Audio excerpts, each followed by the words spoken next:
અને દિયોદર તાલુકાના કોતરવાડા એટલે અમારા પોતાના ગામમાં આ બધા આગેવાનોને બોલાયા છે। ખાસ કરીને ગામ અને આજુબાજુના જે સામાજિક અને વિવિધ સંગઠનોના આગેવાનો, તમામ સમાજના વડીલો, એમને આ વિસ્તારમાં મેં લાંબા સમયથી નેતૃત્વ કરેલું હોવાથી એક ઔપચારિક મુલાકાત થાય અને એમને બાકીના દિવસોનું કામ સંભાળી લઈ અને ચૂંટણીનું પ્લાનિંગ કરવા માટે વિનંતી કરવા માટેનો આ કાર્યક્રમ હતો। બાકીના બીજા તાલુકામાં મને પૂરતો ટાઈમ મળે અને એટલા માટે કરીને બધા આગેવાનો આવી અમારા બાવડી મંડળના બધા આગેવાનોએ વાત કરી। આ લોકસભાની ચૂંટણી એ બનાસકાંઠાની જનતા લડે, તમામ સમાજ 18 આલમ લડે અને એમને ખૂબ સારું સૂત્ર આપ્યું છે, બનાસની બેન કેની બેન। તો હું પોતે પણ એક બનાસની બેન બની અને તમામ સમાજના મતદારો, તમામ વિસ્તારના મતદારો સાથે રૂબરૂ મળવા માટેનો જેટલો થાય એટલો પ્રયત્ન કરીશ। સંદેશાના માધ્યમથી કોંગ્રેસ પાર્ટીને બનાસકાંઠાની જનતા આ વખતે 100% આશીર્વાદ આપી 2004માં જે રીતે પુનરાવર્તન થયું હતું એ રીતે પુનરાવર્તન થઈ અને સમગ્ર દેશમાં કોંગ્રેસના પવન ફરી વળશે અને કેન્દ્રમાં કોંગ્રેસની સરકાર બનશે।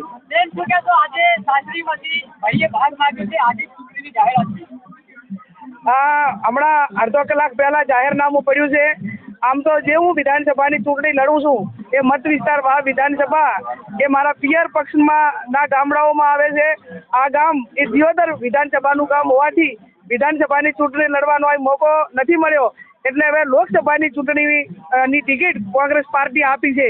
તો આપણી પ્રણાલિકા પ્રમાણે જ્યારે આ વિસ્તાર હવે લોકસભામાં આવે છે, લોકસભામાં મતના ભાગરૂપે એમની પાસે ભય પડતો ભાગ માગ્યો છે અને એક જુવારું માગ્યું છે અને જુવારાના ભાગરૂપે દિયોદરની જનતા એ પૂરેપૂરું જે મને ઘણા વર્ષોથી જુવારું બાકી છે એ વ્યાજ સાથે જુવારું આપશે અને બાકીની બનાસકાંઠાની જનતા એ અધૂરું મામેરું છે એ પૂરું ભરી અને મને આશીર્વાદ આપશે। જે એમનો વાણી વિલાસ હોય, એમના વિચારો એમને મુબારક, અને એનો જવાબ મારે આપવાનો નથી। જે ભારતીય જનતા પાર્ટીના આગેવાનો કે કોઈ વ્યક્તિઓ મારા માટે ખરાબ બોલતા હોય તો એનો જવાબ એ બનાસકાંઠાની 18 આલમ 36 કોમ મત કરી અને વોટ આપીને જીતાડીને એનો જવાબ આપશે।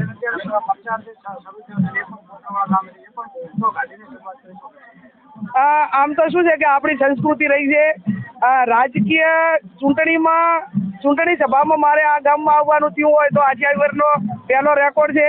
સામાજિક પ્રસંગ હોય, ધાર્મિક પ્રસંગ હોય, કુટુંબનો પ્રસંગ હોય ત્યારે મારી પ્રણાલિકા આ જ રહી છે।